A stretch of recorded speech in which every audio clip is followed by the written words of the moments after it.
오늘은 라이온킹이 탄생되기까지의 여러 과정들과 등장하는 캐릭터들에 관한 자잘한 TMI들, 그리고 라이온킹의 논란에 관한 이야기 등을 알아보도록 합시다.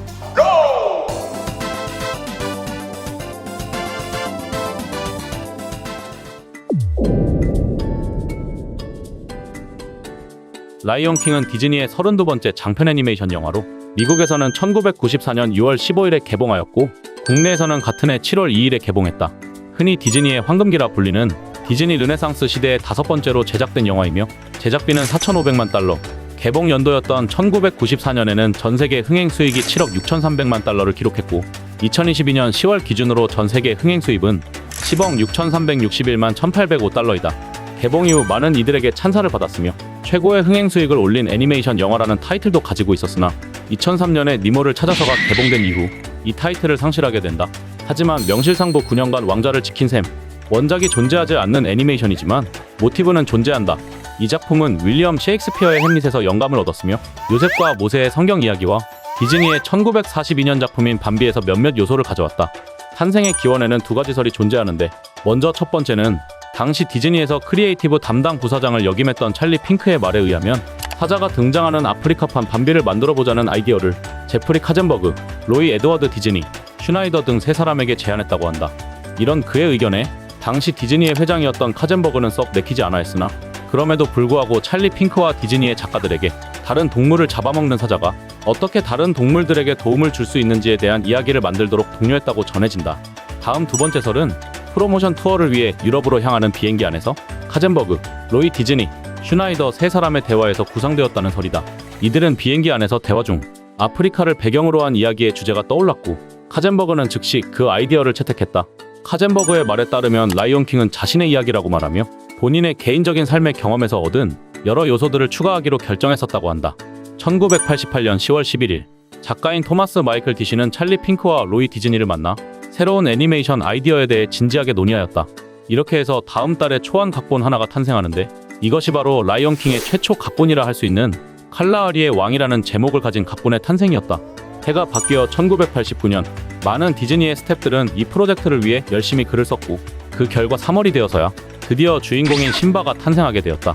초기 기획에서 심바는 개코 원숭이 콰시와 몽구스인 마부에게 입양되었다는 설정을 가진 캐릭터였으며 개코 원숭이 무리에서 자라나는 설정도 생겨 이후 은도고라는 이름을 가진 악당 자칼과 싸우는 내용이었다. 하지만 아직 대본은 완전히 완성되지 않았기에 새로운 스토리에 대한 추가를 위해 찰리 핑크는 친구인 JT 앨렌을 새로운 각본가로 영입, 그와 함께 대본에 등장하는 동물들의 행동을 관찰하기 위해서 로스앤젤레스에 있는 동물원에 여러 번 방문하여 동물들을 관찰했다고 한다. 다시 또 해가 바뀌어 1990년 1월 19일 이번에는 더 라이온킹이라는 제목의 대본이 완성되었으나 대본은 다시 또 한 차례 수정이 가해진다. 그리하여 4달 뒤인 5월 23일 새로이 킹 오브 더 비스트라는 대본이 완성되었다. 얼마 후 이번에는 미녀와 야수의 대본을 집필하던 린다 울버튼이 킹 오브 더 비스트와 킹 오브 더 정글이란 제목의 초안 대본을 작성하게 된다.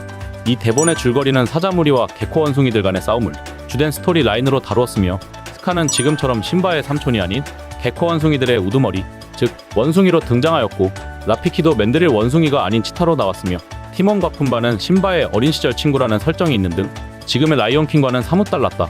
심바의 설정도 지금과 달랐는데 스카의 모략으로 인해 심바의 이미지는 게으르고 나태한 캐릭터로 비쳤으나 후일 성장하고 나서야 이런 이미지를 탈피한다는 내용이 그려졌었다. 이후 도난이 새로이 라이온킹 제작팀에 합류하게 된다. 그는 지금까지 완성된 라이온킹의 대본을 읽어보고선 이야기의 초점이 제대로 맞지 않고 주제가 명확하지 않다고 판단하여 어린 시절을 벗어나 세상의 현실을 마주하는 것을 주제로 정해 최종 수정을 요청하였다. 그리고 도난은 미녀와 야수의 제작진들을 불러 2주간 회의한 뒤 이야기를 새로이 수정하게 되는데 이때 만화의 배경이 정글이 아닌 사바나였기 때문에 지금껏 가제로 써왔던 킹 오브 더 정글에서 더 라이온킹이라는 제목으로 다시 변경.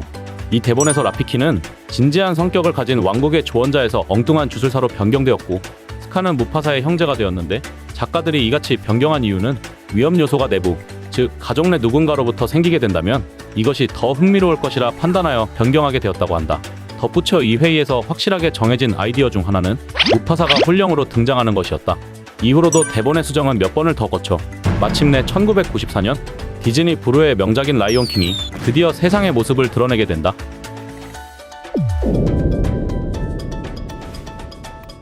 주인공 심바의 이름은 스와힐리어로 사자를 뜻한다고 하며 심바의 모티브는 성경 속에 등장하는 모세와 요셉에서 영감을 얻어 만들어졌고, 프로듀서 도나는 왕족으로 태어나 추방되었다가 왕국을 차지하기 위해 그들처럼 돌아와야 한다 라는 코멘트를 남긴 바 있다. 제작진 중 한 명인 마크에는 처음에 어린 심바를 건방지고 자신감 넘치는 캐릭터로 묘사하는 것을 목표로 세웠다고 한다. 그리고 어린 심바의 성우를 맡았던 조나단 테일러 토마스에게서 심바의 디자인과 개성에 관해 많은 영감을 받았다고 했다. 날라의 이름은 스와힐리어로 선물을 뜻하며 초기 기획 당시에는 그녀의 오빠와 아버지도 존재하였지만 결국에는 폐기되었다. 또한 미투라는 남동생과 바티라는 여우 친구도 존재한다는 설정도 있었는데, 린다 울버튼의 말에 따르면 미투와 바티의 존재가 심바를 중심으로 하는 이야기를 점점 산만하게 만들었고, 미투와 스카의 관계가 무파사의 죽음과 결합되어 이야기를 너무 어둡게 만든다는 이유로 해당 캐릭터들을 삭제했다고 밝혔다. 무파사는 스와힐리어로 이름이 만들어지지 않았다. 예전에 북미의 팬덤 내에서 무파사의 이름은 마나조토라는 언어로 왕을 뜻한다고 알려져 있었으나, 한 명의 북미 팬이 마나조토라는 언어가 세상에 존재하지 않는 언어라고, 무파사의 이름 유래는 잘못 알려진 거짓이라고 주장하였다. 여담으로 한국에서는 무파마가 무파사에서 유래되었다. 개소리 좀 하지 마.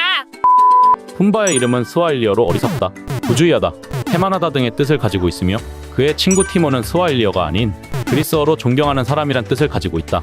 때문에 티몬의 이름 유래도 셰익스피어의 비극 아테네의 티몬에서 유래된 것이라고 추측하는 의견도 있고, 그리스의 회의주의 철학자인 티몬에서 유래되었다는 의견도 존재한다.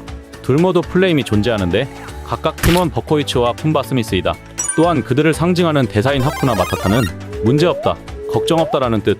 한국에서는 주인공 심바와 동급이거나 혹은 그 이상의 입지를 자랑하는데, 이유는 1999년에 일요일 아침을 책임져준 디즈니 만화동산에서 티몬과 푼바를 방영해줬기 때문에 국내 시청자들에게는 더없이 친숙한 캐릭터들이다. 스카의 모티브는 햄릿의 적대자인 클라우디우스를 모티브로 하였으며, 스카의 악랄함은 나치 독일의 총통인 아돌프 히틀러에게 영감을 받았다고 한다. 이름인 스카는 스와힐리어가 아닌 영어로 흉터 혹은 상처라는 뜻이고, 설정상 진짜 이름은 타카이며, 이 이름의 뜻은 스와힐리어로 더러움, 욕망이란 뜻이다. 초기 기획에서 라이언킹은 시청층을 지금보다 높게 잡아서 스카가 심바의 여자친구인 날라를 차지하려는 이야기도 준비되어 있었지만, 시청자층을 낮추면서 해당 이야기는 파기되었다. 이외에도 많은 캐릭터들이 스와힐리어에서 유래되었는데, 심바의 엄마인 사라비는 신기루, 라피키는 친구라는 뜻, 하이에나 3마리 중 쉔지는 이단자, 이교도, 야만인, 반자에는 숨은 혹은 잠복한이라는 뜻을 가지고 있다. 덧붙여 하이에나 3마리는 초기 기획에서 리카온이었으나 하이에나로 바뀌게 되었다.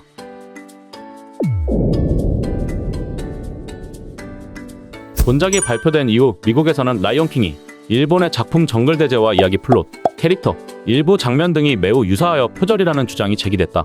이에 디즈니 측에서는 정글대제와 비슷한 것은 우연의 일치일 뿐, 제작진들은 정글대제라는 만화가 무엇인지 잘 모른다고 반문했으나, 후일 미국의 일간신문 샌프란시스코 크로니클에 실린 내용에 따르면 디즈니 제작진 8명 중 3명은 정글대제를 알고 있었다고 한다.